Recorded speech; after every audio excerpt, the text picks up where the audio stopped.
Okay, so you're ready to start marking.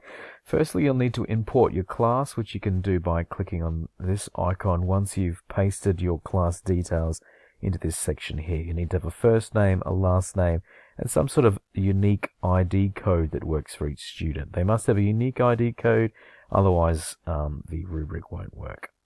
As with most things with Quantify, you simply use the icons to get around. You can watch a tutorial, which you're watching now. If you want to edit the rubric again, you click on Enter Edit Mode and it'll open up all those other tabs. But we just want to start marking. So we're going to click on the little pencil there.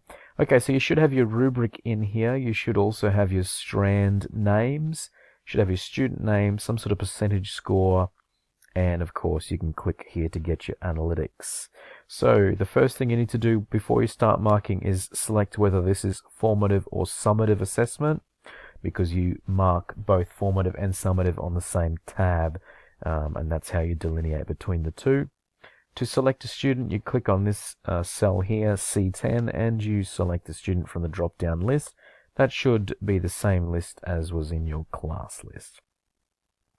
If you want to start marking, simply you're clicking on the skill that the student is demonstrating. You'll notice as you click, the percentage score should go up depending on how you've weighted the rubric. You'll also see that they're currently at level with this combination of skills for reading and viewing, because this is the reading and viewing section of the rubric. And now let's just give them a mark for writing, and you'll notice that they're at level for writing as well. Maybe they're below level now. And we can write some feedback in here as well. This is okay. So when we're ready to mark the next student, simply select the next student from the drop-down list. You can mark the students in any order you wish. If you want to go back and change a mark, select a student you've already marked and simply change the marks. You can change the feedback. And continue marking.